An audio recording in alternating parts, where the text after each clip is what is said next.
అండి. వెల్కమ్. ఈ శక్తి pyramid meditation ఛానల్‌కు స్వాగతం, సుస్వాగతం అందరికీ కూడా. ముందుగా మనందరి గురువుగారైన బ్రహ్మర్షి పితామహ పత్రి మేడం గారికి నా ఆత్మపూర్వక ధ్యానాభివందనాలు తెలియజేసుకుంటున్నాను. అలాగే ఇక్కడున్న ప్రతి ఒక్క ఆత్మ స్వరూపులందరికీ కూడా, వీక్షిస్తున్న వారికి, యూట్యూబ్ లో వీక్షిస్తున్న వారికి, నాకు ఎవరైతే సపోర్ట్ చేశారో ఈ ఛానల్ నేను స్టార్ట్ చేస్తాననగానే వారందరికీ కూడా అండి. అలాగే మీ లైక్ చేయడం ద్వారా మీ సమ్మతిని కూడా నాకు తెలియచేస్తున్నారు. So thank you so much friends. Thank you very much ప్రతి ఒక్కరికి కూడా. సో ఈ రోజు మనకి వారి అనుభవ జ్ఞానాన్ని, ధ్యాన అనుభవ జ్ఞానాన్ని మనకు అందివ్వడానికి ఇందిరా మేడం గారు ఉన్నారు, రెడీ సిద్ధంగా ఉన్నారండి. వారు కర్నూలులోనే ఉంటారు. ఇక్కడ గ్రీన్ పార్క్ దగ్గరనే ఉంటారు. సో వారు చాలా సీనియర్ మాస్టర్. అలాగే వాళ్ళు పిరమిడ్ నిర్మించడం జరిగింది. అలాగే ధ్యాన ప్రచారంలో పాల్గొంటూ ఉంటారు, శాకాహార ప్రచారంలో పాల్గొంటూ ఉంటారు. చాలా మందిని ధ్యానులుగా, జ్ఞానులుగా మార్చారు ఆంటీ. సో వారి మాటల్లోనే విందాం వారి అనుభవ జ్ఞానాన్ని. మీకు ఏమాత్రం ఆలస్యం చేయకుండా ఆంటీకి వెల్కమ్ చెప్పేసుకుందాం. So aunty, welcome aunty. మీకు ఈ శ్రీశక్తి పిరమిడ్ మెడిటేషన్ ఛానల్ కు welcome. Over to you. Thank you అమ్మా.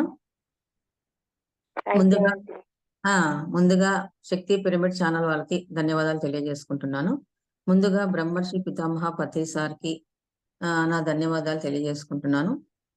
రోజు జూమ్ ద్వారా ఎంతో జ్ఞానాన్ని అందిస్తున్న రాఘవరావు సార్కి, అమ్మ రాజ్యలక్ష్మి మేడం కూడా ధన్యవాదాలు తెలియజేసుకుంటున్నాను. ఇక్కడ వచ్చిన ఆత్మ బంధువులందరికీ కూడా నా ఆత్మ ప్రణామాలు. ముందు నా గురించి నేను కొద్దిగా చెప్పుకుంటాను. నేను ధ్యాన మార్గంలోకి రావడం ఫస్ట్ 2012లో జరిగింది. అంటే మా ఇంట్లో ఒక అమ్మాయి రెంట్కు రావడం జరిగింది. ఆ అమ్మాయి ఆల్రెడీ పిరమిడ్ ధ్యానంలో ఉంది. ఇక్కడ ఎక్కడైనా సెంటర్ ఉంటే చూపించమని చెప్పడం నన్ను అడిగింది. అప్పుడు నేను కనుక్కొని ఆ సెంటర్ని, కేర్ సెంటర్ని పలానా చోట ఉందని తెలుసుకొని ఆ అమ్మాయిని తీసుకొని వెళ్ళడం జరిగింది.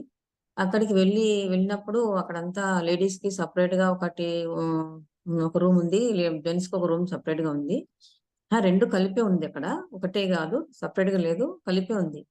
ఫస్ట్ కదా అసలు మెడిటేషన్ అంటే ఏమీ తెలియదు.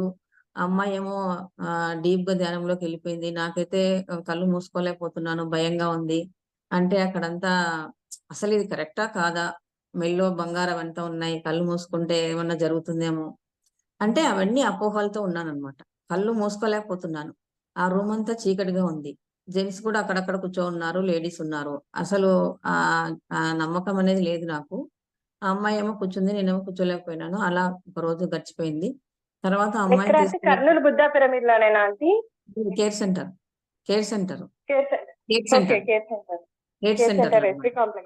ఎస్పీ కాంప్లెక్స్ లో అప్పుడు ఉన్నింది కదా, ఇప్పుడు మార్చినారు కదా. అక్కడ అనమాట. ఫస్ట్ కొంచెం లోపలికి ఉండేది అది రూమ్ కూడా. అట్లా అనిపించేది అన్నమాట. కళ్ళు మూసుకుంటే ఏమన్నా తీసుకెళ్లిపోతారేమో అన్నట్టుగా అనిపించేది. కానీ ఈ విధంగా వచ్చి సండే క్లాసులు ఉండింది. కానీ ఆ క్లాసులు వింటున్నప్పుడు బాగా అనిపించేది అనమాట. అనిపిస్తూ ఇంకా ధ్యానంలోకి రావడము అట్లా జరిగింది. ఆ అమ్మాయి అయితే మానేసింది, కానీ నేను కంటిన్యూ చేయడం జరిగింది అనమాట. అంటే క్లాసులు వింటున్నప్పుడు బాగా ఇంట్రెస్ట్ అనిపించేది. ధ్యానం చేయాలంటే పెద్దగా ఇంట్రెస్ట్ ఉండేది కాదు. కళ్ళు మూసుకొని ఎప్పుడైతే ఓకే చెప్తారా అనుకునేదాన్ని. క్లాస్ వినాలి, ఏం చెప్తారు అనేది ముందు కుతూహలంగా ఉండేది, అది వినేదాన్ని.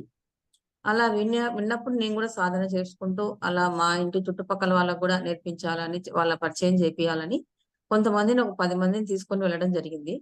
వెళ్ళినప్పుడు అక్కడ రామ్మోహన్ సార్ ఉన్నారు. అక్కడ ఉన్నప్పుడు ఆ రోజు క్లాసు చక్రాల గురించి ఉన్నింది.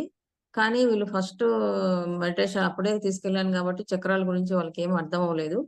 అందుకని ఒక మాస్టర్స్ ని పంపించండి సార్ మా ఇంటికి, ఒకరోజు 1 డే క్లాస్కి, ఒకరోజు క్లాస్కి, 1 గంట క్లాస్కి పంపించండి అన్నాను. అప్పుడు సుబ్రహ్మణ్యం సార్ రావడం జరిగింది.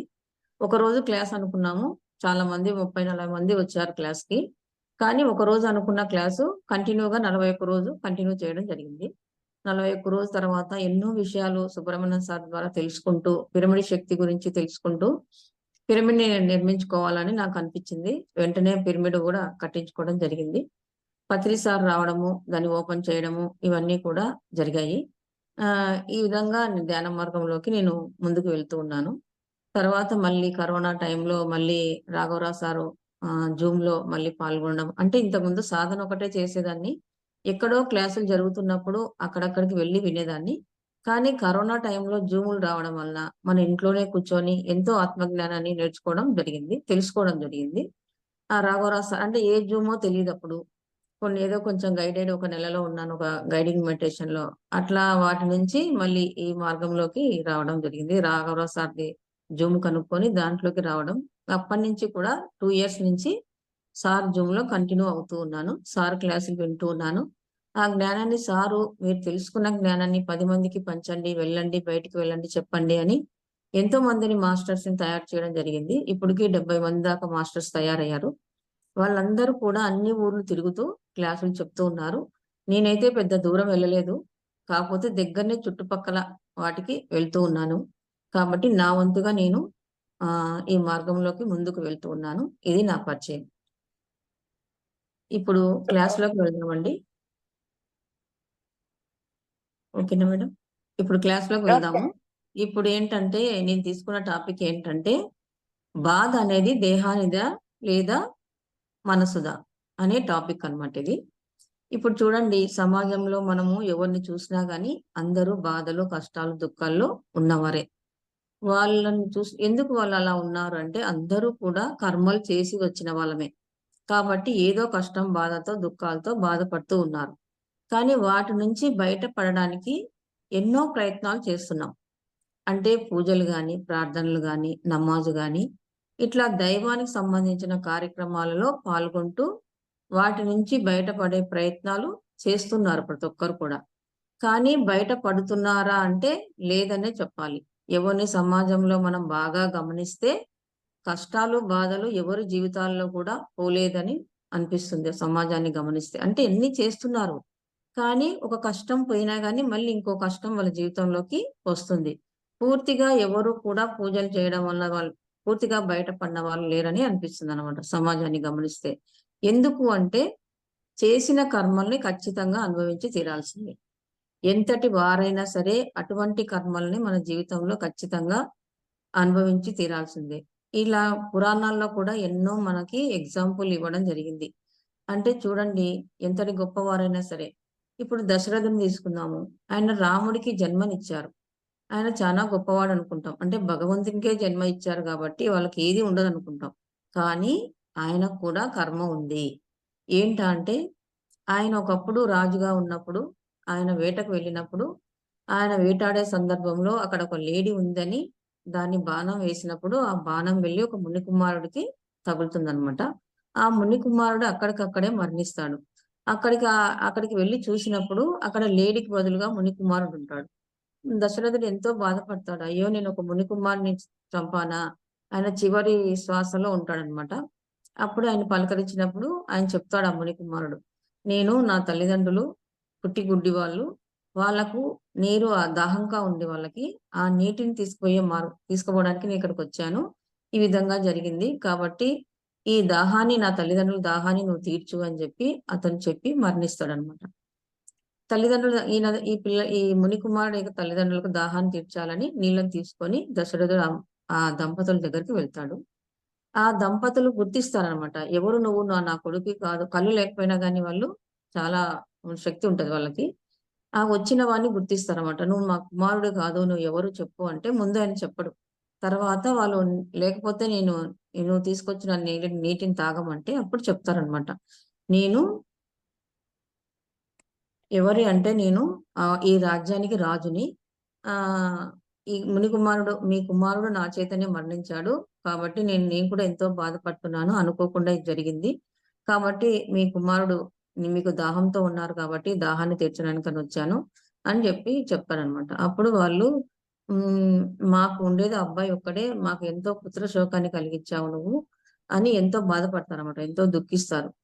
దుఃఖించి నువ్వు కూడా ఆ పుత్ర శోకంతోనే మరణించుగాక అని ఆయనకు శాపం ఇచ్చి, ఈ దంపతులిద్దరూ కూడా మరణించడం జరుగుతుందన్నమాట.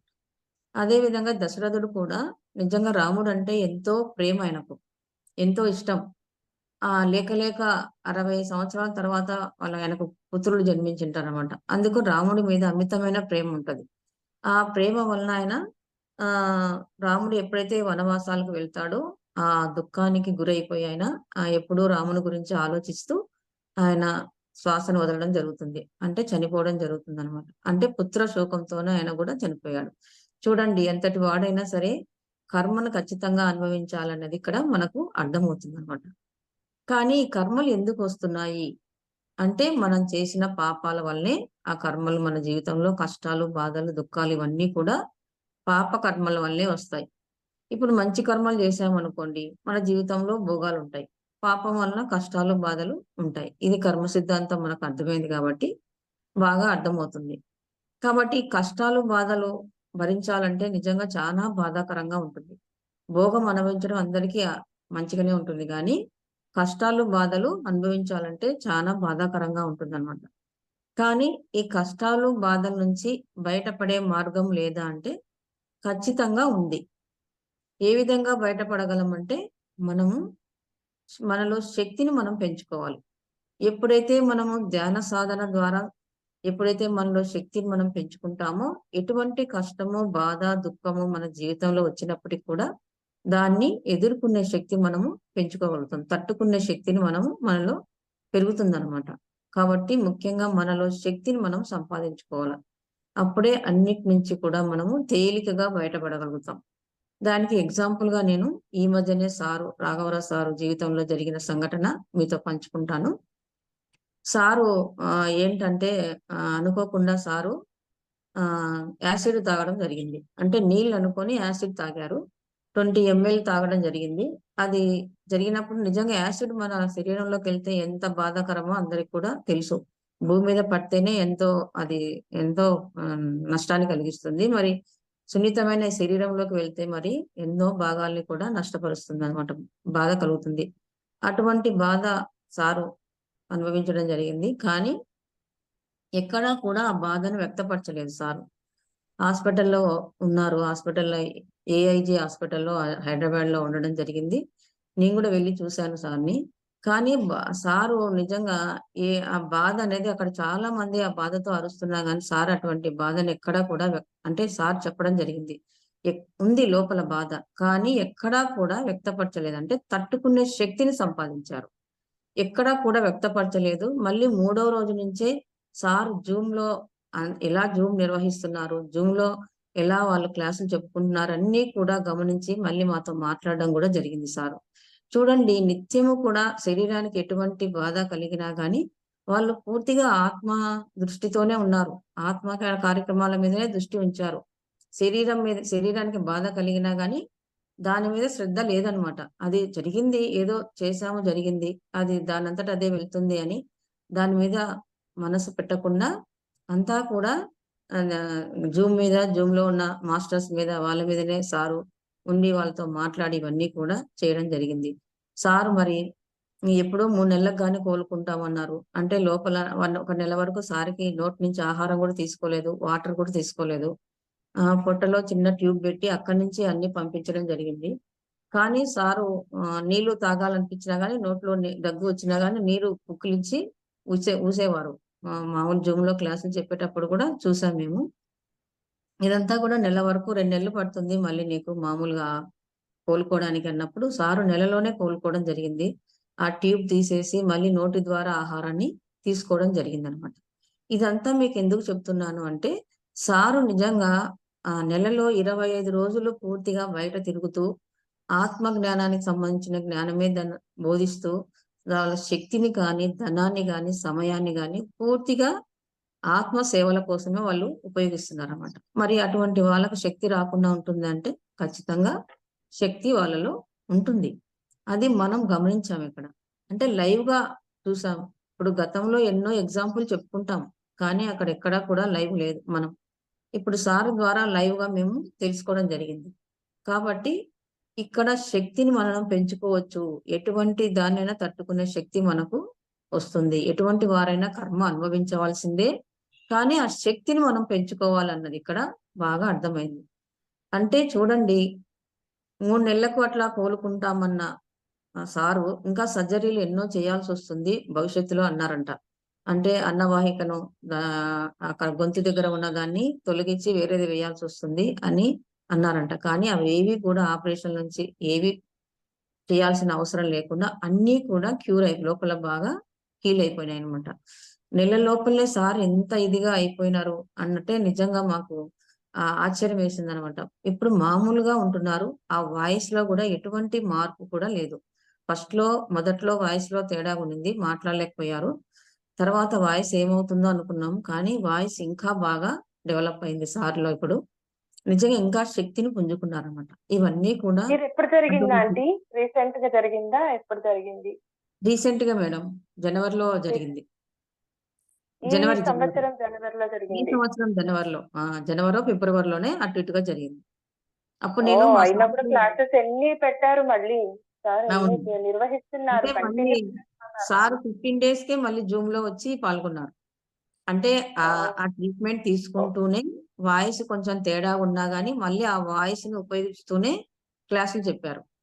అది అంటే ఇంకా వాయిస్‌ని కూడా లెక్క చేయలేదన్నమాట. వాళ్ళేమన్నారు, "ఎక్కువ మాట్లాడకూడదు. చాలా రెస్ట్‌లో ఉండాలి. వాయిస్‌కి బాగా రెస్ట్ ఇవ్వాలంటే" సార్ అది కూడా లెక్క చేయకుండా ఆయన చెప్పాల్సిన ఆత్మజ్ఞానాన్ని కూడా 15 రోజుల నుంచే బోధించడం జరిగింది. నిజంగా అదంతా కూడా మనం అనుకుంటాం. సైన్స్ ఒకలాగా చెప్తే, మనం ఆత్మ ఇంకోలాగా చెప్తుంది. కాబట్టి దానికి మించింది ఆత్మే అనేది ఇక్కడ అర్థమవుతుంది. ఇట్లాంటి సార్లు చేసి చూపించడం వల్ల మనకి ఇంకా నమ్మకం కుదురుతుందనమాట ధ్యానం మీద. కాబట్టి ధ్యానంలో ఏదైనా చేయగలము. కానీ సరైన ధ్యానం చేయాలి. వాళ్ళు పూర్తిగా 100% 20 ఇయర్స్ నుంచి ఆ సేవలోనే ఉన్నారు. పూర్తిగా అదే పాటిస్తున్నారు. వాళ్ళ సమయాన్ని గాని, వాళ్ళ శక్తిని గాని, వాళ్ళ ధనాన్ని కూడా పూర్తిగా ఆత్మసేవలకే ఉపయోగిస్తున్నారు. మరి అటువంటి వారికి చూసినప్పుడు మనం కూడా ఆ స్థాయికి వెళ్ళాలని మనం కృషి చేయాలి. కాబట్టి ఇక్కడ ఆ ఎగ్జాంపుల్ నేను చెప్పడం జరిగింది. అందులో మన శక్తిని మనం పెంచుకోవాలి. అది ఎలా అయితే శ్వాస మీద ధ్యాస పెట్టి సరైన ధ్యానం మనం చేసినప్పుడే ఆ శక్తి మనలో వస్తుందనమాట. ఇప్పుడు అసలు విషయం ఏంటంటే, ఇప్పుడు చూడండి మన శరీరంలో ఎక్కడైనా గాని చిన్న దెబ్బ తగిలినా గాని, శరీరంలో ఎక్కడైనా సరే బాధ కలిగినా గాని, దెబ్బ తగిలినప్పుడు మనకు చాలా బాధాకరంగా ఉంటుంది. మరి ఈ బాధ అనేది శరీరానికా, మనసుదా అంటే ఎవరైనా గాని ఏం చెప్తారంటే శరీరానిదే బాధ అని చెప్తారు. కానీ ఇక్కడ శరీరానిది కాదు మనసుది అన్న విషయం మనకు చాలా మందికి కూడా తెలీదు. కొన్ని ఎగ్జాంపుల్ మనం తీసుకున్నట్లయితే ఇక్కడ బాగా అందరికి కూడా అర్థమవుతుంది. శరీరానికా, మనసుదా అనేది ఈ ఎగ్జాంపుల్ విన్నప్పుడు వాళ్ళకే అర్థమవుతుంది. శరీరానిది కాదు మనసుది అని. కొన్ని ఎగ్జాంపుల్ ఇప్పుడు చూద్దాము. ఇప్పుడు చూడండి మనకేదన్నా వంట చేస్తూ ఉంటాం. వంట చేసేటప్పుడు చెయ్యి మీద నూనె పడిన సందర్భాలు గూడా ఉంటాయి. నాకైతే పడింది. అప్పుడు మనం ఎక్కువైతే చిన్న చిన్నవైతే ఇంట్లోనే మనం క్యూర్ చేసుకుంటాము. చాలా పెద్దదైతే ఖచ్చితంగా హాస్పిటల్‌కి వెళ్ళాలి. అడ్మిట్ అవ్వాలి. అక్కడ ట్రీట్‌మెంట్ తీసుకోవాలి. అలాగే కొంతమంది యాక్సిడెంట్‌లు అవుతుంటాయి. వాళ్ళు కూడా రోడ్ల మీద యాక్సిడెంట్‌లు అయినా గాని, కాళ్ళు, చేతులు ఏదైనా విరిగినా గాని, మన శరీరంలో ఎక్కడైనా ఏదన్నా ఇబ్బంది యాక్సిడెంట్‌లు అయినా గాని ఖచ్చితంగా హాస్పిటల్‌కి వెళ్తాము. అక్కడ అడ్మిట్ అవుతాం. అయినప్పుడు 1, 2 రోజులు వాళ్ళు అక్కడ ఉండాల్సి వస్తుందండి. వచ్చినప్పుడు మనము మన దగ్గర వాళ్ళకు ఫోను జేస్తాం. ఇట్లా జరిగింది. ఇట్లా యాక్సిడెంట్ అయింది. అనుకోకుండా ఇలా హాస్పిటల్‌లో ఉండాల్సొచ్చింది. ఇంక 2 రోజులు ఉంటాము అని చెప్పినప్పుడు విషయం తెలిసింది గాబట్టి వాళ్ళు వచ్చి పలకరించడానికి వాళ్ళొస్తారనమాట. వచ్చినప్పుడు వాళ్ళు పలకరిస్తారు పేషెంట్‌ని. "ఎలా ఉందమ్మా? ఎలా జరిగింది? నూనె చెయ్యి మీద ఎలా పడింది?" అంటే ఇట్లా వంట చేస్తున్నప్పుడు నూనె వచ్చి చెయ్యి మీద పడింది. అది చాలా బాధ కలిగించింది. నేను హాస్పిటల్‌కొచ్చే లోపల డాక్టర్ లేరు. ఇంకో హాస్పిటల్‌కి వెళ్ళాను. అంత లోపల ఇంకా బాధ ఎక్కువ అనిపిచ్చింది.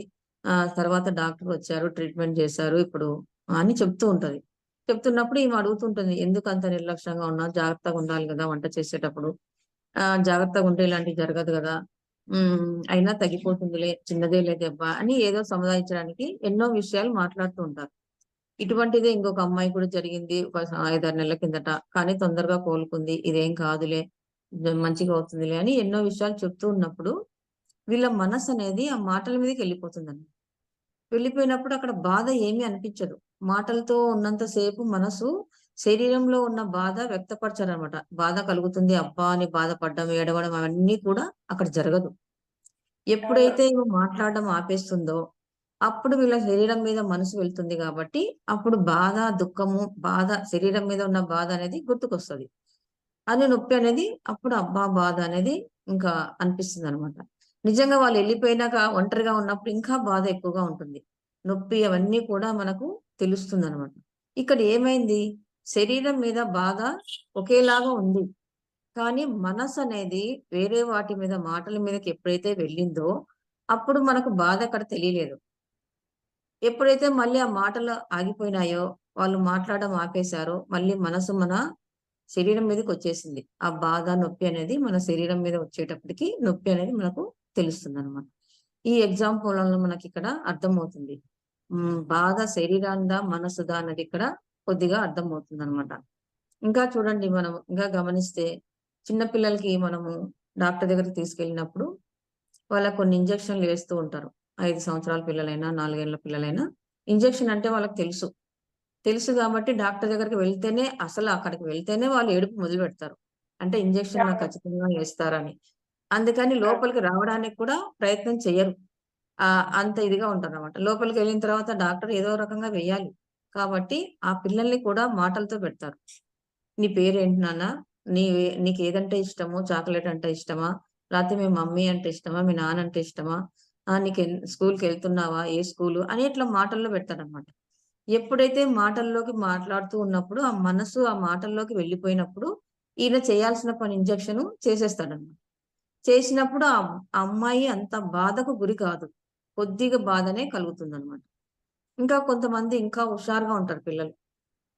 అంటే వాళ్ళు ఎన్ని మాటలు చెప్పినా లొంగరనమాట. ఖచ్చితంగా వీళ్ళు నాకేదో చేస్తారు అని ఆ ఇంజెక్షన్ మీదనే మనసు పెట్టుకోవడం వలన, వాళ్ళకు డాక్టర్ ఇంజెక్షన్ ఎయడానికి చాలా కష్టపడతాడు. ఎంతో ఏడుస్తారో, గింజుకుంటారు, లాక్కుంటారు ఇవన్నీ కూడా చేస్తారు. అటువంటి పిల్లల్ని కూడా మనం చూస్తామనమాట. అంటే వీళ్ళ మనసు ఎక్కడికి వెళ్ళలేదు. మాటల మీదకి మరల్చాలన్నా కూడా సాధ్యపడలేదనమాట. వాళ్ళింక పూర్తిగా దేహం మీదే పెట్టుకున్నారు గాబట్టి, బాధ అనేది వాళ్ళకి విపరీతంగా ఉంటుందనమాట. మన పెద్దవాళ్ళని కూడా చూస్తాం. వాళ్ళకు బ్లడ్ టెస్ట్ చేయడానికి కూడా తీసేటప్పుడు గూడా మనల్ని కూడా అట్లే చెప్తుంటారు వాళ్ళు. తీసేటప్పుడు. అవును. "ఏమ్మా నీకెంతమంది పిల్లలు? మీ పిల్లలెక్కడున్నారు? ఈ విధంగా ఏం చదువుకున్నారు? ఏం ఉద్యోగాలు చేస్తున్నారు?" ఇటువంటి మాటల మీద ఖచ్చితంగా పెడతారు మనల్ని గూడా. అంటే మనం కూడా భయపడతాం ఆ ఇంజెక్షన్‌లకి. కొంతమంది మరీ "బాబు చిన్నగెయి నాన్న" అని ముందే స్టార్టింగే చెప్తుంటారు. "నొప్పి పుడతది నాకు నేను తట్టుకోలేను. కొంచెం చూసేయి నాయన" అంటే ఎవరైనా గుచ్చేది ఒకటే విధంగా ఉంటుంది. కానీ వీళ్ళు ముందే ఫీల్ అవ్వడం వల్ల నొప్పి ఎక్కువగా అనిపిస్తదనమాట. కాబట్టి ఇక్కడ కూడా పెద్దవాళ్ళను కూడా అలా మరల్చడానికి ఎంతో ప్రయత్నం చేస్తూ ఉంటారు. అంటే మనసు పక్కకు వెళ్ళినప్పుడు ఈ దేహానికి నొప్పి అనేది తక్కువగా ఉంటుంది. అసలు లేకుండా ఉండడం కూడా ఉంటుంది. కాబట్టి ఇవన్నీ ఎగ్జాంపుల్ చూసినప్పుడు మనకు అర్థమవుతది. ఇంకా చూడండి చిన్న పిల్లల్ని మనం తీసుకున్నప్పుడు వాళ్ళు మనం ఏదైతే అన్నం పెట్టాలనుకుంటామో వాళ్ళు అస్సలు తినరు. మనకేంటంటే మనం కలుపుకొచ్చిన అన్నమంతా వాళ్ళకి పెడితే మనకు తృప్తి. వాళ్ళు బాగా తిన్నారనేది అనిపిస్తది. కానీ పిల్లలు తింటారా అంటే వాళ్ళు అస్సలు అన్నం తినడంలో చానా కష్టం పెట్టడం మనకి. ఇంతకుముందు బయట తిప్పి అది ఇది చేపెట్టేవాళ్ళం. కానీ ఇప్పుడు ఐప్యాడ్ వాళ్ళ ముందర పెట్టడం వలన ఒక కుర్చీ ఏర్పాటు చేయడము, ఐప్యాడ్ దాంట్లో పెట్టి, దాంట్లో ఒక ఏదైనా వాళ్ళకు నచ్చింది వాళ్ళే పెట్టుకుంటున్నారు పిల్లలు. వాళ్ళు పెట్టుకొని వాళ్ళు అవునండి. చూస్తున్నప్పుడు పూర్తిగా లీనమైపోతున్నారు దాంట్లో. అప్పుడు మనం ఏం పెడుతున్నాం అన్నది గూడా ముద్దలు తినేస్తూ ఉన్నారనమాట. మనం ఎంతైతే కలుపుకొచ్చినామో అదంతా కూడా పెట్టగలుగుతున్నాం. ఇక్కడ తల్లి ముఖ్యం ఏంటి? ఆహారం అంతా పిల్లకు పెట్టాలి. కానీ ఏ రూపంలోనే పెట్టాలి అని మనమే ఐప్యాడ్ వాళ్ళకు అలవాటు చేస్తున్నాం. చేసి ఏదో ఒక రకంగా ఆహారాన్ని పెడుతున్నాం. తర్వాత వాళ్ళు దానికి అలవాటయిపోతున్నారనమాట. తర్వాత వాళ్ళనడగండి, "నువ్వేం తిన్నావు నాన్న" అంటే వాళ్ళు ఏం తిన్నది కూడా చెప్పలేరు. ఎందుకంటే ఆ! తల్లి ఏం పెట్టింది వాళ్ళకు తెలియట్లేదు. ఎందుకంటే పూర్తిగా మనసనేది ఐప్యాడ్‌లో ఆ వచ్చే సీన్‌లో ఉంది. ఆ గేమ్‌లో ఆడుకుంటూ ఉన్నారు. మనసంతా అక్కడే ఉంది. కడుపు నిండింది అంతే కానీ, ఏ ఆహార పదార్థాన్ని ఏ విధంగా ఆస్వాదించి చిన్నది కూడా వాళ్ళకు తెలీదు. పప్పన్నం తిన్నామా? ఏం తిన్నామా? అడిగినా గాని చెప్పలేకుంటారు. అంటే చూడండి అంటే మనసక్కడ లేదు. పూర్తిగా అక్కడ ఉంది. మనం ఆహారాన్ని మనం పెట్టాల్సింది వాళ్ళకు పెట్టేసాం ఆడ. ఆ పని అయిపోయిందనమాట. అంటే ఇక్కడ చూడండి పిల్లల మనసు కూడా మనము వేరే దాని మీద మరల్చి మనం మా అన్నాన్ని పెడుతున్నామనమాట. ఇప్పుడు ప్రతి ఒక్కరు తల్లిదండ్రులు తల్లి చేసే పని ఇదే. అంటే మా మనవరాలికి కూడా ఇదే జరుగుతుంది ఇప్పుడు కూడా. 4 సంవత్సరం అమ్మాయికి. ఆ అమ్మాయిని కూడా సేమ్ ఇదే పరిస్థితి. ఇదే రకంగా నేను కూడా చేయాల్సొస్తుందనమాట. లేకపోతే అన్నమే తినకుండా తిప్పుతుందనమాట. దానికోసం ఏదో ఒక రకంగా పెట్టాలి గాబట్టి, ఆ విధంగా పెట్టడం జరుగుతుంది. అవన్నీ చూడండి. మన జీవితాల్లో ఇవన్నీ చూస్తున్నప్పుడు అన్నీ నిజంగా ఈ మార్గంలోకొచ్చినాక మన జీవితాల్లో జరిగినటువన్నీ కూడా మనకు గుర్తొస్తున్నాయన్నమాట. ఇట్లా ఈ విధంగా జరుగుతూ ఉంటుంది. కాబట్టి ఇవన్నీ కూడా మనస్సు అక్కడ లేకపోవడం వల్లే చేస్తున్నారు. మనస్సు ఉంటే మటుకు ఇష్టం లేనివి చేయరనమాట.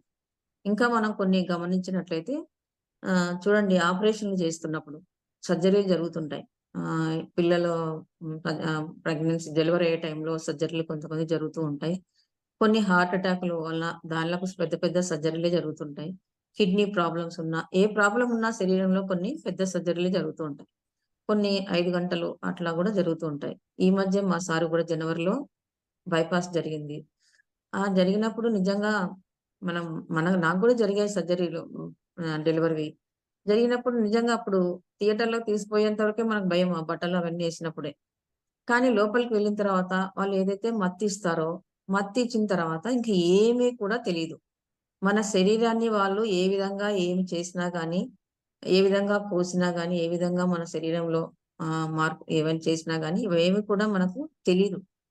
ఏ నొప్పి కూడా తగలదనమాట. అంటే 5 గంటలు, 6 గంటలు సర్జరీలు చేసినా కూడా శరీరం మీద ఎటువంటి నొప్పిని కూడా మనకు తెలియకుండా ఉంటుంది.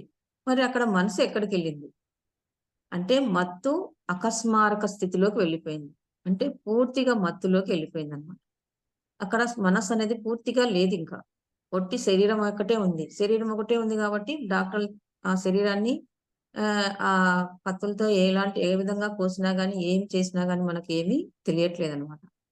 ఎప్పుడైతే ఆ మత్తు మనకు వదులుతుందో, అప్పుడు మళ్ళీ కూడా సర్జరీ ఎక్కడ జరిగింది కూడా తెలీదండి. మళ్ళీ చేత్తో మనం తడుముకుంటే గాని, ఓహో! నాకిక్కడ సర్జరీ జరిగిందా అని తెలుసుకుంటాం.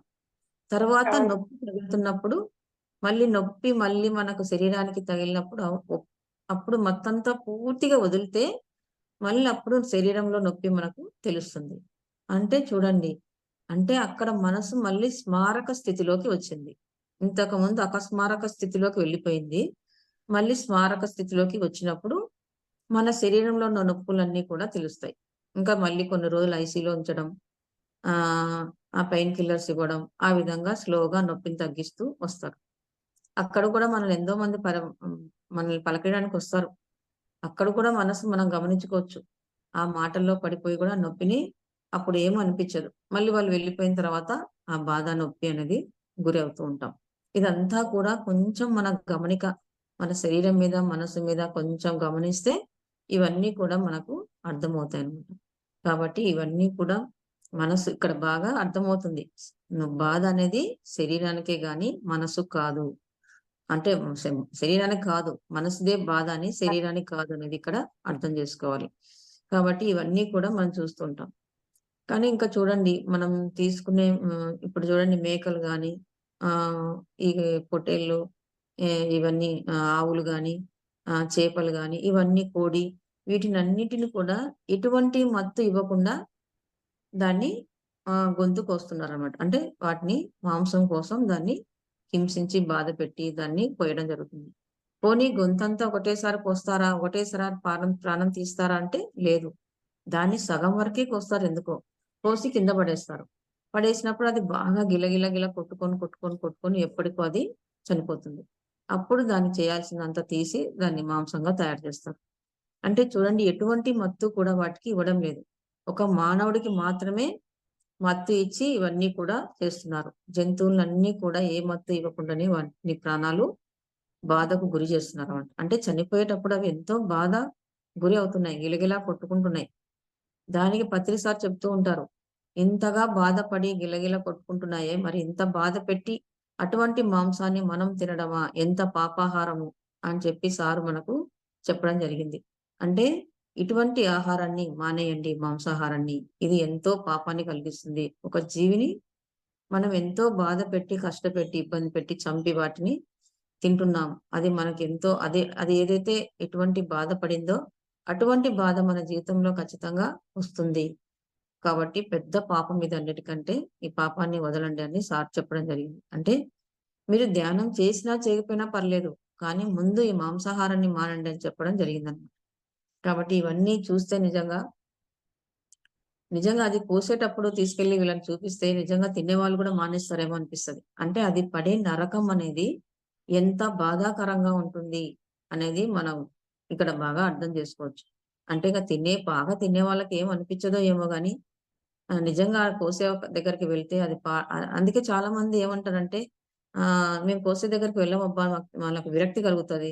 అందుకని డైరెక్ట్ మాంసం తెచ్చుకుంటాం అంటారు. అంటే మా బాబు కూడా అవును. ఒరేయ్! అక్కడికి వెళ్లి చూడరా అంటే, అబ్బో! అక్కడికి వెళ్లి చూస్తే తినడానికి విరక్తి కలుగుతది. నాకు తినాలని ఇంగా కోరిక ఉంది అంటాడన్నమాట. ఆడకి పోతే విరక్తి కలుగుతదని ముందే చెప్తారు. చెప్పినప్పుడు ఇది పాపం అనేది వాళ్ళది అనిపించట్లేదన్నమాట వాళ్ళకి. యెస్. ఇంగా తినాలి. ఈ జీవితం అంతా ఇంగా ఎంజాయ్ చేయాలి. అంటే నేను జన్మ తీసుకుందే దీనికోసం. బాగా తినాలి, సంపాదిస్తున్నాను తినాలి అనే ధ్యేయంగా పెట్టుకొనున్నారు. అది పాపము అనేది కొంచెం కూడా వాళ్ళ మనసులోకి రావట్లే. ఎప్పుడైతే కొద్దిగా అనిపిస్తుందో ఖచ్చితంగా ఈ మార్గంలోకి వస్తారు వాళ్ళు అనిపిస్తుంది. మనం చెప్పే వరకే ఇంకా వాళ్ళ స్థితి వాళ్ళదే అనిపిస్తది. కాబట్టి ఇటువంటివన్నీ మనం చూసినప్పుడు నిజంగా దాన్ని ఎంత బాధ పెడుతున్నాం, కష్టపెడుతున్నాం అన్నది మనకిక్కడ బాగా అర్థమవుతుందనమాట. కాబట్టి ఇవన్నీ కూడా మన జీవితంలో సారు చేయొద్దని చెప్తుంటారు. చూడండి ఇంకా మళ్ళీ మన మనసనేది చాలా అవలక్షణాలుంటాయి దానికి. ఏంటంటే కోరికలుంటాయి, అసూయ ఉంటది, ద్వేషం ఉంటది, అరిషడ్ వర్గాలు. కామము, క్రోధము, మోహము, లోభము, మదమాత్సర్యాలు ఇవన్నీ కూడా మనసు యొక్క అవలక్షణాలు. ఈ అవలక్షణాలతో మనసు ఉన్నప్పుడు మనం చేసే పనులు కూడా మనసు అశుద్ధంగా ఉంటుంది. చేసే పనులు కూడా అశుద్ధంగానే ఉంటాయి. మన ఇంద్రియాలు గాని, మన శరీరం కానీ చేసే పనులన్నీ కూడా అశుద్ధంగా ఉంటాయి. ఎందుకంటే ఈ శరీరము, ఇంద్రియాలు మనసు యొక్క ఆధీనంలో ఉంటాయి. మనసు ఏది చెబితే అదే చేస్తుంది. ఇంద్రియాలు గాని, శరీరం కానీ చెప్తుంది. మనసు మలినంగా ఉన్నప్పుడు అది చేసే పనులు కూడా మనం బయట ఇంద్రియాలు చేసేయి గాని, మన శరీరం చేసేయి గాని అశుద్ధంగా ఉంటాయి. చూడండి ఇంద్రియాలంటే కన్ను, ముక్కు, చెవులు, నాలుక, చర్మం ఇవన్నీ కూడా ఇంద్రియాలు. ఇవి బాహ్యేంద్రియాలు. అంతరేంద్రియము మన లోపలున్న మనసు. కానీ బాహ్యంగా ఉన్న ఇంద్రియాలన్నీ కళ్ళు చూస్తాయి. అంటే మన మనసు బాగా అశుద్ధంగా ఉంటే మనం చూసేదంతా కూడా అశుద్ధమైనవే చూస్తాయి. ఇప్పుడు చూడండి యూట్యూబ్‌లో ఉన్నాయి. సెల్ ఉంది మన చేతిలోనే. అక్కడ మంచి ఉంది, చెడు ఉంది. కానీ మన మనసు చెడుగా ఉన్నప్పుడు ఆ చెడు ఛానెల్‌లనే చూస్తాం. ఎన్నో చెడు ఉన్నాయి. చిన్న పిల్లలు కూడా చెడిపోయేంత సీన్‌లు దాంట్లో ఉన్నాయి. అంటే మన మనసును బట్టి అక్కడ చూసే విధానం ఉంటుందన్నమాట. మన కళ్ళు. చెవులు గూడా అంతే. మన మన మన చెవు మన లోపల మనసు అశుద్ధంగా ఉంటే వినే విషయాలు కూడా అశుద్ధమైన విషయాలే వింటాం. మన నోరు కూడా అశుద్ధమైన మాటలే మాట్లాడతాం. అందరిని తిట్టడం, బాధ పెట్టడం, కష్టపెట్టే మాటలే మాట్లాడతాం. ఇవన్నీ బాహ్యంగా కనిపిస్తున్నాయి. అంటే లోపల చేసేదెవరు? లోపల ఉన్న మనసు. మనసు అశుద్ధంగా ఉండడం వలన మన చేత ఇవన్నీ కూడా చేపిస్తూ ఉందన్నమాట. ఎప్పుడైతే అశుద్ధమని తెలీదు. ఎంతసేపు మనం బయట వాడు అలా మాట్లాడుతున్నాడు, ఇలా మాట్లాడుతున్నాం అంటాం కానీ, వాడు మనసు వల్ల అలా మాట్లాడుతున్నాడన్న విషయం ధ్యానంలోకొచ్చిన తర్వాతనే మనకర్థమవుతుంది. ఇక్కడ మనసును శుద్ధి చేసుకోవాలి. ఎలా శుద్ధి చేసుకోవాలో వాళ్ళకు తెలీదు బయట. ధ్యాన మార్గంలో రాని వాళ్ళకు మనసుని ఏ విధంగా ఇదే చెడుగా ఉంది. నన్నెందుకు ఇలా నా ఇంద్రియాల్ని గాని, నా శరీరాన్ని గాని మనసే ఇంత అశుద్ధంగా నడిపిస్తుంది అని వాళ్ళు తెలుసుకోలేరు. దాన్ని మనసును శుద్ధత్వంలోకి తెచ్చుకోవడానికి కూడా ఏ విధంగా తెచ్చుకోవాలనేది కూడా తెలీదు వాళ్ళకి. కానీ ధ్యాన మార్గంలోకొచ్చిన తర్వాతనే మనకు మాత్రమే తెలుస్తుంది. మన మనసు ఇప్పుడు గూడా చెక్ జేసుకుంటున్నాం. మన మనసు ఎంత అశుద్ధంగా ఉంది. ఇంకా ఎంత శుద్ధత్వంలోకి తెచ్చుకోవాలి. అంటే ఇదంతా కూడా సాధన వల్లే సాధ్యమవుతుందండి. ఎప్పుడైతే శ్వాస మీద ధ్యాస మనకు పత్రి సార్ మనకు అందించారో, దాన్ని సరిగ్గా మనం చేసినట్లయితే మన మనసనేది శుద్ధత్వంలోకి వస్తూ ఉంటది. అంటే ఒకటేసారి గుణాలు మారతాయని కాదు. కొద్ది కొద్దిగా మనలో మార్పులు ఖచ్చితంగా మన జీవితంలో చూస్తాం. కానీ తీవ్రమైన సాధన చేయాలి. అంటే ప్రాపంచిక విషయానికి సమయాన్ని తగ్గించి, ఆధ్యాత్మిక విషయానికి మనము ఎక్కువ సమయాన్ని కేటాయించాలి. ఎక్కువ సాధన చేయాలి. జ్ఞానవంతమైన పుస్తకాలు చదవాలి. జ్ఞానవంతమైన వాళ్ళతో మనం పాల్గొనాలి. వాళ్ళ మాటలు వినాలి. సేవా మార్గంలో పాల్గొనాలి. ఇవన్నీ చేస్తున్నప్పుడు మన మనసు ఖచ్చితంగా శుద్ధత్వంలోకి తెచ్చుకుంటూ ఉంటాం. ఈ శుద్ధంలో ఉన్నప్పుడు మన ఇంద్రియాలు అవన్నీ కూడా శుద్ధంగా అవుతూ ఉంటాయి. అప్పుడు మనం చేసే పనులు కూడా మారిపోతాయండి. ఇంతకుముందు చేసినది ఏం చేస్తున్నామో తెలీదు. ఏం మాట్లాడుతున్నామో తెలీదు. ఏం చూస్తున్నామో తెలీదు. అవన్నీ కూడా మన కంట్రోల్‌లో లేకుండా చేస్తూ ఉంటాం. కానీ ఇప్పుడు ఏం చూస్తున్నామో తెలుస్తుంది. ఎంత సమయాన్ని వృధా చేస్తున్నామో తెలుసుకుంటున్నాం. ఏం మాట్లాడుతున్నామో కూడా తెలుస్తుంది. ఒకవేళ మాట్లాడినా గాని దాన్ని సరి చేసుకుంటున్నాం మళ్ళీ. ఓహో! నేను తప్పు మాట్లాడాను. ఇంకా అజ్ఞానంతో ఉన్నాను.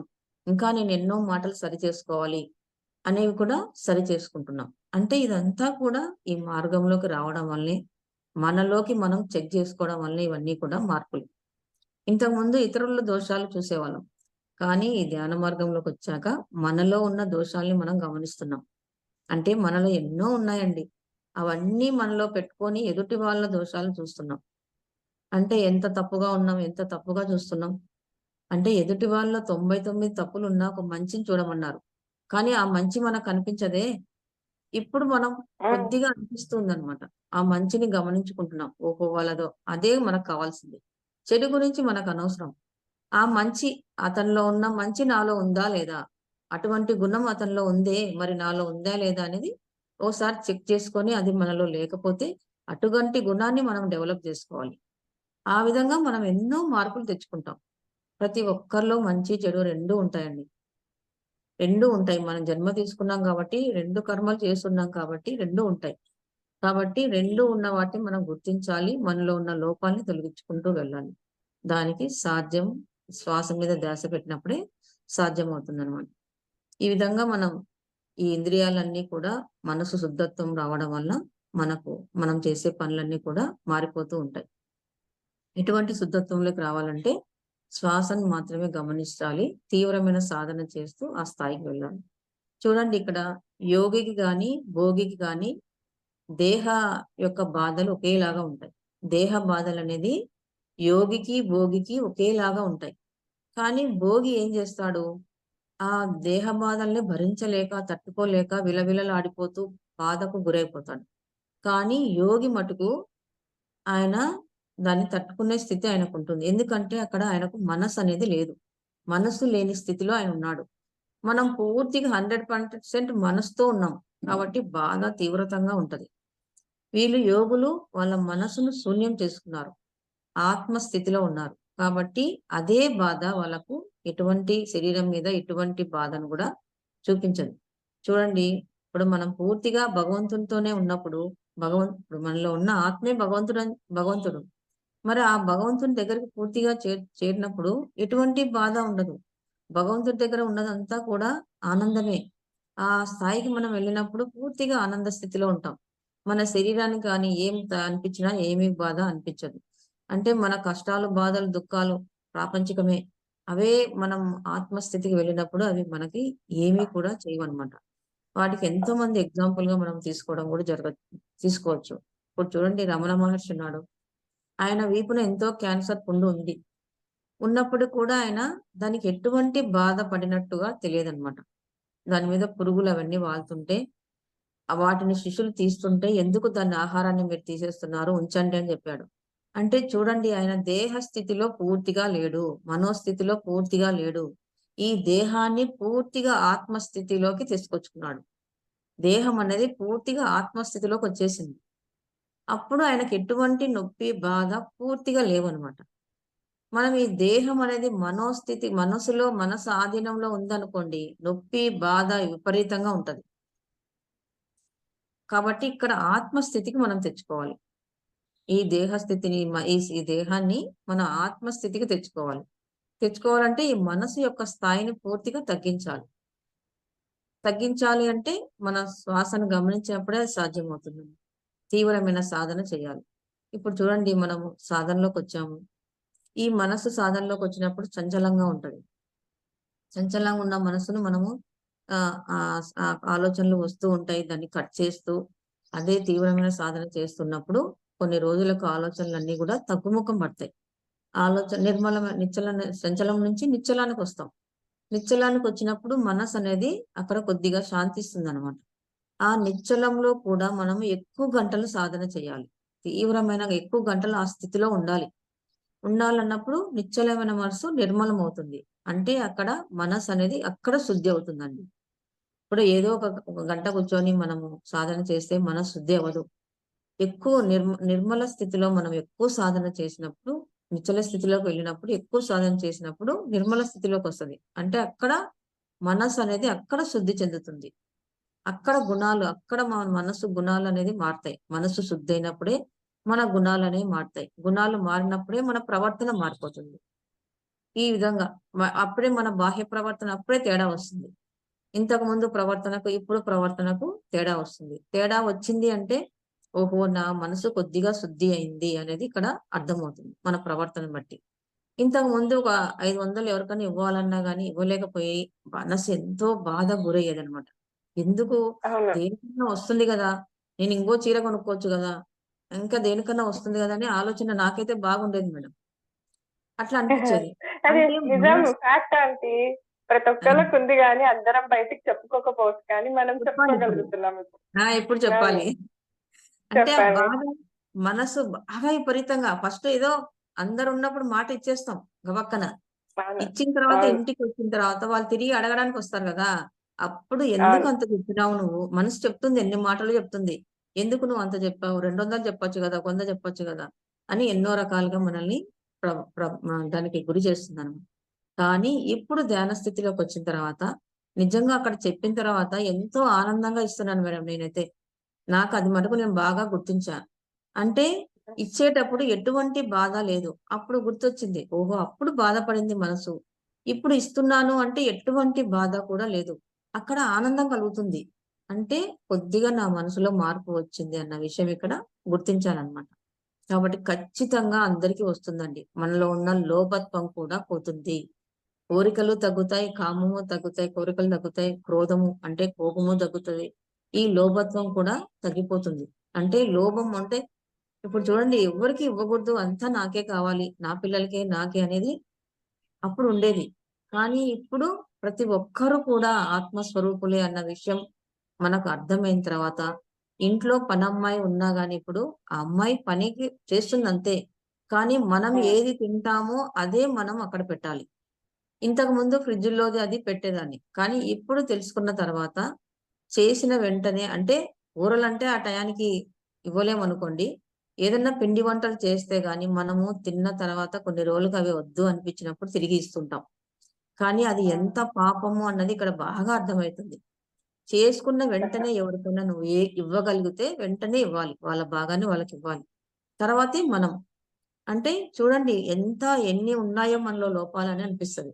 అంటే ఇప్పుడు చేసిన వెంటనే ఇంకా నేను మా సార్ కోసం అక్కడ దీపం వెలిగియాలి గాబట్టి, అక్కడ పెట్టకముందే మన పనమ్మాయికి ఇంక ఎళ్ళిపోతది అమ్మాయి మళ్ళీ రాదు. వేడి వేడిగా తిను లక్ష్మి అని పెట్టేసా. పెట్టి ఆ తర్వాత నేను దేవుడి రూమ్‌లో పెట్టి ఆ ఒక దీపం వెలిగించి వచ్చానన్నమాట. అంటే అది మా సార్ కోసం చెయ్యాలి.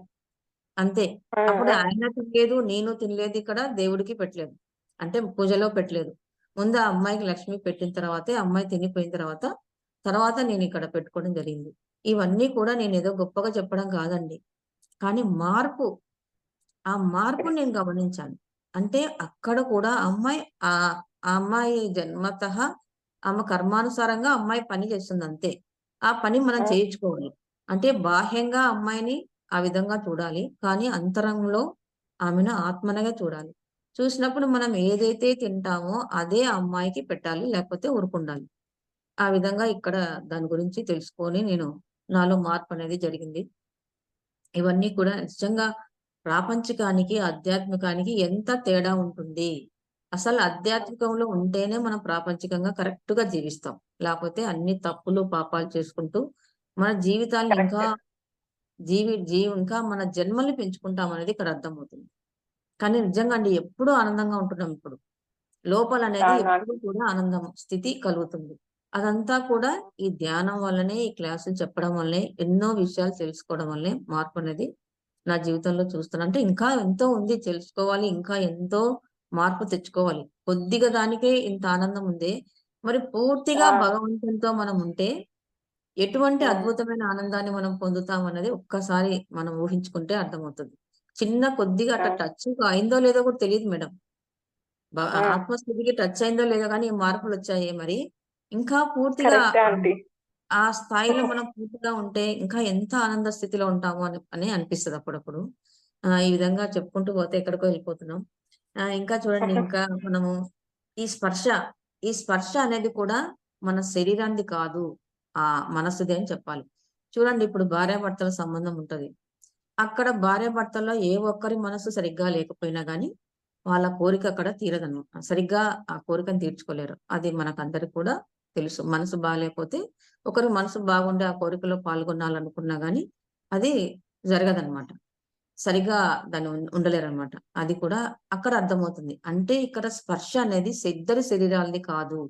మనసుదే అన్నది ఇక్కడ బాగా అర్థమవుతుంది. అంటే ఆ అంటే మనసు స్పర్శలో గ్రహిస్తుంది కదండి ఆంటీ. మనసు స్పర్శాన్ని గ్రహిస్తుంది. మనసు ఆ! గ్రహిస్తుంది. ఆ! గ్రహిస్తుంది. ఆ స్పర్శలో పొందే ఆనందాన్ని కూడా మనసే పొందుతుంది. ఇక్కడ 2 దేహాలు పొందుతుంది. కాదు. అవును. 2 శరీరాలు కాదు అవును. అనేది ఇక్కడ బాగా అర్థమవుతుంది మేడం. ఇక్కడ ఆహా! ఇవన్నీ గమనిస్తుంటే నిజమే అది మనసుదే. ఒకవేళ మన మనసు బాలేకుండా ఎక్కడో ఆలోచిస్తుంటే నిజంగా ఆ కోరికను పూర్తిగా తీర్చుకున్న వాళ్ళం అవ్వమనమాట. అది ఇక్కడ బాగా అవును. అర్థమవుతుంది. ఇంకా చూడండి యెస్. ఇక్కడ మనము ఎక్కడో ఉపన్యాసాలు వింటూ ఉంటాం. అంటే అవును. ఇక్కడ బాగా చెప్తూ ఉంటారు. ఆ ఉపన్యాసంలో మనసు పూర్తిగా లీనమైపోయి ఉంటది. మనం ముందే అనుకుంటాం. మధ్యలో ఎళ్ళిపోవాలబ్బా! 1 గంటకు నాకు చాలా పనులున్నాయి. ఆ సమయానికి వెళ్ళాలి అనుకుంటాం. లేపోతే ఈ టయానికి నీళ్ళు తాగాలనుకుంటాం. లేపోతే ఆకలి ఇవన్నీ కూడా అనిపిస్తుంది. కానీ ఎప్పుడైతే మనము దాంట్లో పూర్తిగా లీనమైపోయి ఆడ వింటూ ఉంటామో ఉపన్యాసము, అప్పుడు మనకు ఆ ఉపన్యాసం విన్నంత సేపు మనసు పూర్తిగా నచ్చింది మనసుకి. దాంట్లో పూర్తిగా లీనమైపోతుంది. లీనమైపోయినప్పుడు ఏమి గుర్తురావు. సమయం గుర్తురాదు, ఆకలి గుర్తురాదు, దప్పిక కూడా గుర్తురాదు. ఎప్పుడైతే ఆయన ఉపన్యాసాన్ని ఆపేస్తాడో, అప్పుడు మళ్ళీ అన్నీ గుర్తొస్తాయి. అయ్యో! నేను ఈ సమయానికల్లా ఇంటికెళ్ళాలనుకున్నానే, వెళ్ళలేకపోయానే, ఆకలి గుర్తొస్తది, నీళ్ళు అన్నీ గూడా గుర్తొస్తాయన్నమాట. అంటే చూడండి ఇక్కడ మనస్సనేది పూర్తిగా ఉపన్యాసంలోకి వెళ్ళిపోయింది. అందుకే మనం ముందు ఏదైతే అనుకున్నామో అవన్నీ ఏవి కూడా గుర్తు రాలేదన్నమాట. ఇంగ అదే విధంగా ఇంకా కొన్ని ఎగ్జాంపుల్ చెప్పాలంటే, ఇప్పుడు మన ఇంట్లో ఎవరన్నా వచ్చుంటారు. అంటే ఒక మేడమ్ వస్తదండి నా దగ్గర కూడా. ఆ సంఘటన జరిగింది. ఒక మేడమ్ హ్మ్. వచ్చినప్పుడు ఆమె నేనిద్దరం కలిసి ధ్యానం గురించే మాట్లాడతాం. ఆమె నా దగ్గరకొచ్చిందా, నేను ఆమె దగ్గరికి వెళ్ళినా గాని ధ్యానం గురించి ఒక బుక్ చదవడం గాని, ఆ బుక్‌లోంటి డిస్కషన్ చేసుకోవడం గాని, ఈ ఇద్దరి మధ్యలో అదే జరుగుతది. ఆమె ఈ ఓకే. సమస్యలు గూడా ఇంటి సమస్యలేమి చెప్పదు. నా ఇంటి సమస్యలేమి గూడా ఇద్దరి మధ్యలో ఉండదు. ఎంతసేపు కూడా అదే ఉంటది. మా సారు గాని ఇంట్లో ఉంటే మేమిద్దరం కలిసి ఒక గదిలోకి వెళ్తాం రూమ్‌లోకి. ఆయన లేకపోతే హాల్‌లోనే కూర్చుంటాం. ఆయన లేడు ఆ రోజు హాల్‌లో కూర్చున్నాం. ఇద్దరు కూడా అంటే ఆ వాకిలి తెరిచే ఉంది. ఓపెన్‌ది మెయిన్ వాకిలి. ఇద్దరం దాని గురించి డిస్కషన్ చేసుకుంటూ దాంట్లో పూర్తిగా లీనమైపోయినాను. ఆయన లోపలికొచ్చినాడు, లోపలికి వెళ్ళాడు, బట్టలు మార్చుకున్నాడు. తిరిగి మళ్ళీ మా దగ్గరికి రావడం జరిగింది. అంటే మేము ఆయన్ని గమనించలేదు. అప్పుడు ఏమన్నాడాయన, హ్మ్. "ఏంటి ఇంత ధ్యాన పిచ్చి పట్టిందా మీకు? ఇంత ఇదిగా ఉన్నారు. ఎవరు ఇంట్లో హ్మ్. మనిషి వచ్చింది, పోయింది కూడా కనపడకుందా? అంటే నేను వచ్చినాను కాబట్టి సరిపోయింది. ఎవరైనా దొంగొచ్చినా గాని, ఏమన్నా దోచుకొని పోయినా గాని అంటే ఉండదా?" అని నిజంగా అంటారు. అంటే పూర్తిగా అంటే మనసు మనిషి అక్కడ పోయింది, వచ్చింది కూడా కళ్ళు చూసాయో లేవో తెలీదు గానీ, ఇక్కడ మనసు చూడలేదు. ఇక్కడ చూసేది వెరీ కూడా మనసే అనేది ఇక్కడ అర్థం జేసుకోవాల. బాగా గమనిస్తే ఇక్కడ ఎదుటి ఎగ్జాక్ట్‌లీ వ్యక్తి అండి. ఆ! ఇప్పుడు పోయేది, మీరు వచ్చేది చెప్తుంటే నాకు కూడా అర్థమవుతుంది. నేను కూడా అదే గమనించుకుంటున్నాను. ఏం అంటే చేస్తుంది? మనసు ఆ! నిజంగానే ఇప్పుడు మనం ఇక్కడ ఇంత ఇన్వాల్వ్ అయ్యుంటామా? ఒక్కసారి ఇలా తిరిగి చూసినప్పుడు వాళ్ళు కనిపిచ్చరు ఆ కళ్ళకి. ఈ కనిపించరు. దేహపు కళ్ళకి కనిపిచ్చరు. మళ్ళీ హ్మ్. మనసుతో ఉండే మనం చూసినప్పుడు అది కనిపిస్తుందక్కడ. హ్మ్. అయ్యో! యెస్. నేను ఎగ్జాక్ట్‌లీ. చూడలేదే నా ముందరే పోయినారా అంటుంటాం. మన ఫ్రెండ్స్ గూడా ఎవరన్నా, అవును. నీ ముందరే పోయాను అవును. గదా! నువ్వు గమనించలేదా అంటే, నీ మనసు ఎక్కడుంది అంటారు. అవును. మనసు గూడా ఎక్కడుంది అంటారు. కళ్ళెక్కడుంది అనరు వాళ్ళు గూడా. వాళ్ళు తెలుసో అవును. తెలియక గూడా వాళ్ళు గూడా మనసే అంటారు. నీ మనసు ఎక్కడుంది? నేను ఎన్ని సార్లు ఇటు పోయినా నువ్వు గుర్తించలేదే అంటారు. అంటే యెస్. చూడండి ఇక్కడ అది ఎగ్జాంపుల్ చానా బాగా అర్థమవుతుంది. అంటే మనసు ఎక్కడో ఉంటే, మన కళ్ళు గూడా చూడట్లేదిక్కడ. ఇక్కడ చూసేది కూడా మనసే అనేది ఇక్కడ అర్థమవుతుంది. ఓకే. బాహ్యంగా కళ్ళు ఉన్నాయి. మన మనసు ఎక్కడికో వెళ్ళిపోయినప్పుడు మన కళ్ళు గూడా అక్కడికే వెళ్ళిపోతున్నాయి. ఇక్కడ కనిపిస్తున్న అవును. వస్తువుని చూడలేకపోతున్నాం. అనేది హ్మ్. ఇక్కడ బాగా అర్థమవుతుందనమాట. కాబట్టి ఇవంతా కూడా మనసే చేస్తుందనమాట. ఇప్పుడు చూడండి సార్ చెప్తూ ఉంటారెప్పుడు భగవద్గీతలో గూడా అహమాత్మ గూఢాకేశ సర్వభూతాశ్రయ స్థితః అహం ఆదిత్యం మధ్యంతే భూతానాం అంత ఏవ చ అని చెప్తుంటారు. అది ఉంది శ్లోకం. అంటే అహమాత్మ గూఢాకేశ అంటే నేను ఆత్మను, గూఢాకేశ అంటే నిద్రను జయించినవాడా అర్జునుడు నిద్రను జయించడం అంటే జయించినవాడు. అంటే ఆయన ఎప్పుడు పడుకోవాలంటే అప్పుడు పడుకుంటాడు. ఎప్పుడు లేవాలన్నా ఎన్ని గంటలు మేల్కొని ఉండాలన్నా గాని మేల్కుంటాడు. అటువంటి శక్తి ఆయనకుంది. అందుకని ఆయన గూఢాకేశ అని సంబోధించడం జరిగింది. కానీ అన్ని జీవుల్లో ఆత్మగా ఉన్నానని మళ్ళీ చెప్పడం జరిగింది రెండో కింద శ్లోకంలో. అహం ఆత్మ గూఢాకేశ సర్వభూతాశ్రయ స్థితః. అంటే చూడండి, అన్ని జీవుల్లో కూడా నేను ఆత్మగా ఉన్నాను. అంటే నేనే భగవంతుణ్ణి అన్ని జీవుల్లో కూడా ఉన్నాను. సమస్త జీవుల్లో ఉన్నాను. ప్రతి మానవుల్లో కూడా నేను ఆత్మగా ఉన్నాను. బయట ఎక్కడ భగవంతుడు కాదని చెప్పడం జరిగింది. అంటే అన్ని జీవుల్లో ఉన్నాడు. అంటే మనం ఎక్కడో బయట చూస్తున్నాం. కానీ మనలోనే భగవంతుడు ఉన్నాడు. అన్ని జీవుల్లోనూ ఉన్నాడు. మరి అన్ని జీవులను ఎలా బాధ పెడతాం? అన్ని జీవుల్లో భగవంతుడు ఉన్నాడు అంటే ఆ భగవంతుని మనం బాధ పెట్టిన వాళ్ళం అవుతాం. ఏ జీవుని బాధ పెట్టినా, హింసించినా భగవంతుని బాధ పెట్టినట్టే అనేది ఇక్కడ మనకు అర్థమవుతుంది అనమాట. కాబట్టి ఇంకా చెప్పాలంటే మన మనస్సు అనేది ఇంకా ఆ కళ్ళు అండి చూస్తాయి. కళ్ళు చూసినప్పుడు అన్ని కోరుకుంటుంది. ఇప్పుడు కళ్ళు ఎక్కడైనా మనం ఏదైనా మామిడికాయని గాని, చింతకాయని గాని ఏదైనా చూస్తాం. చూసినప్పుడు అక్కడ నోట్లో నీళ్లు అనేది ఊరుతాయి. ఇక్కడ అవును. చూసింది ఎవరు? కళ్ళు. కానీ నోట్లో అవును. ఊరింది, లాలాజలం ఊరింది మన నోట్లో. అంటే నోరు ఇక్కడ ఏమన్నా చూసిందా చింతకాయని అంటే, నోటికి కళ్ళున్నాయంటే లేదు. కానీ కళ్ళు చూసాయి. కానీ కళ్ళల్లో నీళ్లు ఊర్డాయా అంటే లేదు.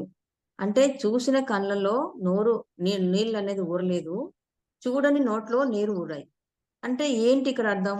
లోపల అంతరేంద్రియమైన మనసు ఇక్కడ స్పందన కల్పిస్తుంది. ఇంద్రియాలేమో ఇక్కడ చూసాయి. కళ్ళు చూసాయి, నోరుట్లో నీళ్లు ఊరింది.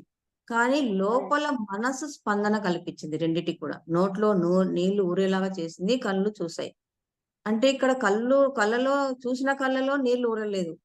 చూడని నోట్లో నీళ్లు ఊరుతున్నాయి. అంటే ఇక్కడ చేసింది ఎవరు? మనసే. లోపల నమస్తే. మనసు చూస్తుంది. మనం అనుకుంటున్నాం కళ్ళు చూసాయి, నోరు చూసాయి అనుకున్నాం. కానీ లోపల ఉన్న మనసు చూసి వాటిని తినాలనే కోరిక కలిగించింది. నోట్లో నీళ్లు ఊరాయంటే మనసు వల్లనే నీళ్లు ఊరుతున్నాయి. అక్కడ చూసింది మనసే, కళ్ళు కాదు. నోటికి తినాలనిపించింది నోటికి కాదు. తినాలనిపించింది కూడా మనసుకే అనేది ఇక్కడ అర్థమవుతుంది. చూడండి, మనసు గురించి ఎన్ని తెలుసుకోవాలో మనం నిజంగా అంతా కూడా చేసేదంతా కూడా మనసే అనేది ఇక్కడ అర్థమవుతుందన్నమాట. కాబట్టి ఈ చింతకాయని నీళ్లు ఊరినా గాని అక్కడ లోపల చేసేది మనకు మనసే అనేది ఇక్కడ అర్థమవుతుంది. కాబట్టి ఇక్కడ మనము ఏం చేయాలి అంటే చివరిగా మనం మనసు మన మనస్థితిలో ఉంటే మనం నిజంగా ఆ దేహానికి బాధ అనేది విపరీతంగా ఉంటుంది. కాబట్టి మనం సాధన ద్వారా ఈ మనసు లేని స్థితికి వెళ్ళాలి. మనసు లేని స్థితికి వెళ్ళాలి అంటే మనము చంచల మనసు నిశ్చలం, నిశ్చల మనసు నిర్మలంకి వెళ్ళినప్పుడు మనసు అనేది అక్కడ ఉండదన్నమాట. మనసు శుద్ధి చెందుతుంది. శుద్ధి చెందిన తర్వాత ఇంకా శూన్యమైతుంది. ఇంకా సాధన చేసినప్పుడు అక్కడ శూన్యమైపోతుంది. శూన్యమైపోతుందంటే మనసు మనలోంచి వెళ్ళిపోతుందని కాదండి. అక్కడ మనసు అనేది కాలిపోయిన తాడులా తయారవుతుంది. ఇప్పుడు చూడండి, కాలిపోయిన తాడు ఎలా ఉంటుంది? మనం ఆ తాడుని పోయి పట్టుకుంటే అదేమన్నా ఎక్కడైనా ముడేయాలన్నా, ఏదన్నా చేయాలన్నా గానీ దాంట్లో ఎటువంటి శక్తి ఉండదు. చేతిలో తీసుకున్న వెంటనే అది బూడిదైపోతుంది.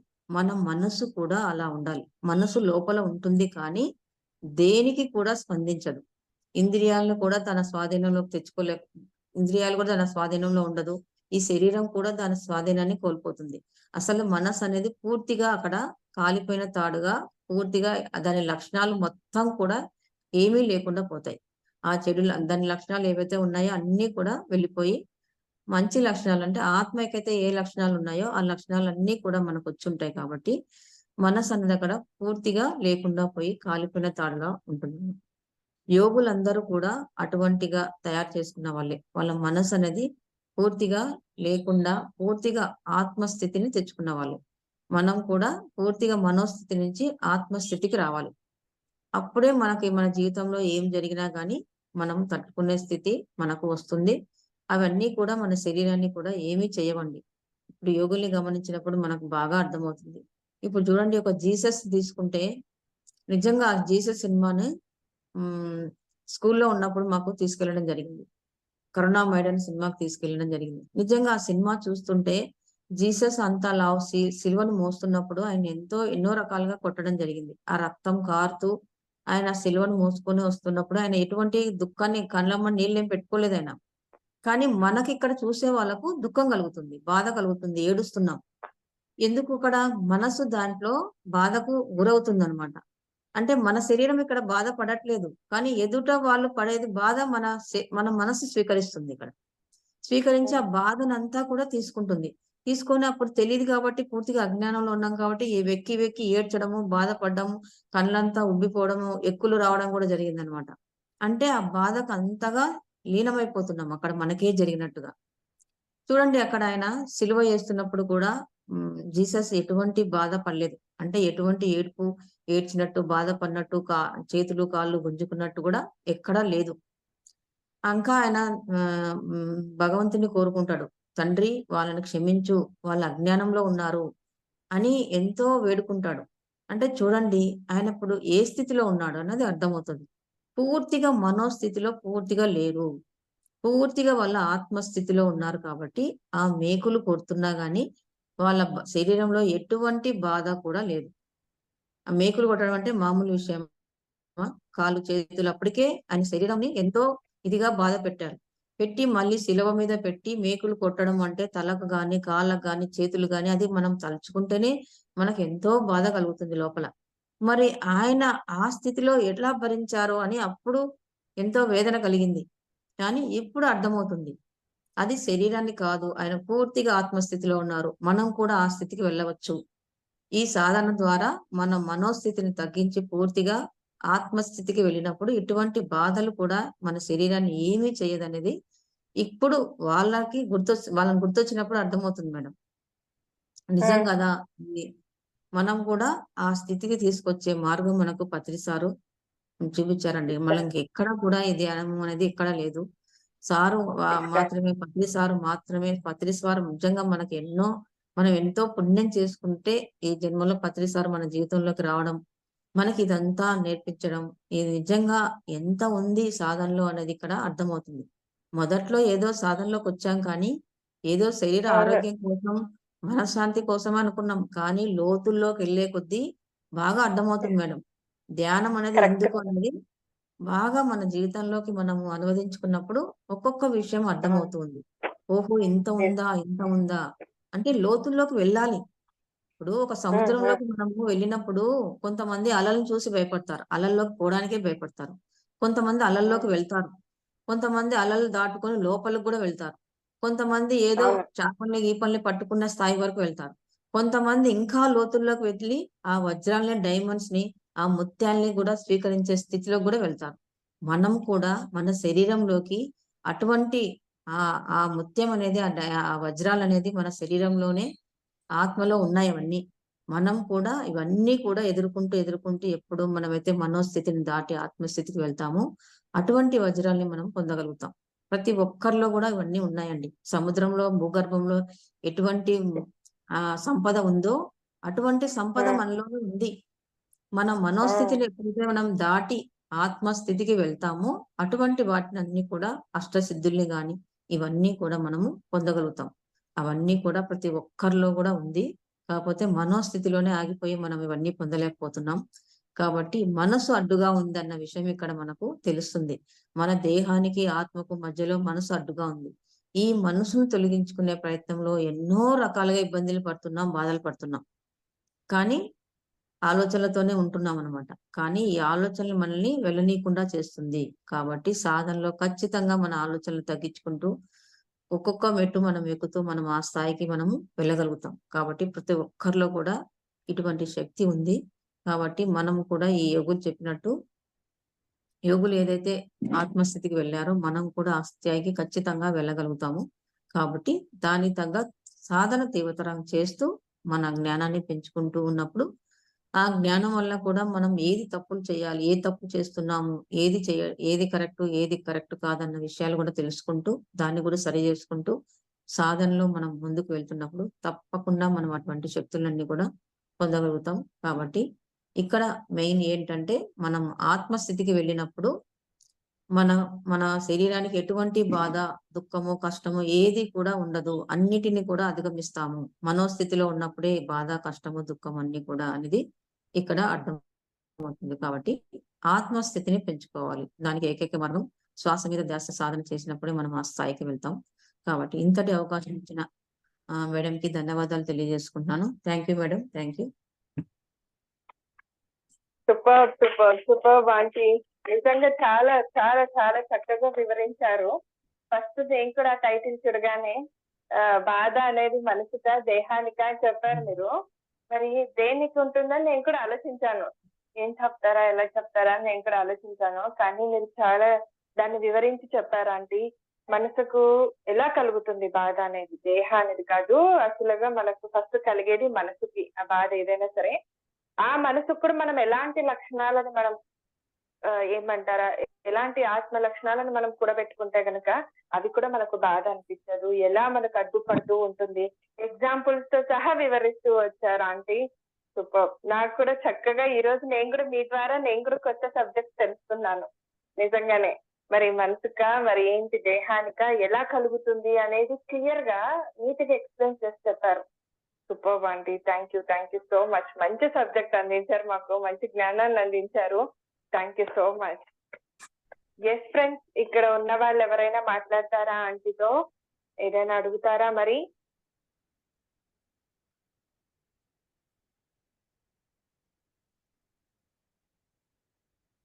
Okay, no problem.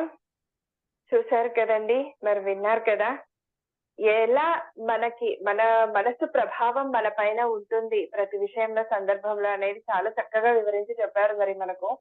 ఇప్పటి నుంచి మరి ఆ జ్ఞానాన్ని కూడా అందుకున్న మనము అలా మన జీవితాల్లో ఇంప్లిమెంట్ చేసుకుంటూ పోయామంటే, ఆచరిస్తూ వెళ్ళామంటే కనుక ఇంకా ఇంకా బాగుంటుందండి. మన జీవితాన్ని మనం అలా కూడా ఉద్ధరించుకోవచ్చు. ఎంతో ఏమంటారు, ఒక చక్కటి అవకాశం మన చేతుల్లోనే ఉంది అని వివరించి చెప్పారు ఆంటీ. నాకైతే అలా అర్థమయ్యింది. Super. Thank you so much friends. మరి మీ అందరికీ కూడా, వీక్షిస్తున్న వారికి, వీక్షించబోయే వారికి కూడా ధన్యవాదాలు, కృతజ్ఞతలు. అలాగే ఇంకా ఇంకా మీకు మరిన్ని మంచి మంచి నోటిఫికేషన్స్ అందివ్వబడాలంటే కనుక ఈ స్త్రీ శక్తి పిరమిడ్ మెడిటేషన్ ఛానల్ ని లైక్ చేయండి, షేర్ చేయండి, సబ్స్క్రైబ్ చేసుకోండి, పక్కనున్న బెల్ ఐకాన్ ని ప్రెస్ చేయండి. Thank you so much. ధన్యవాదాలు.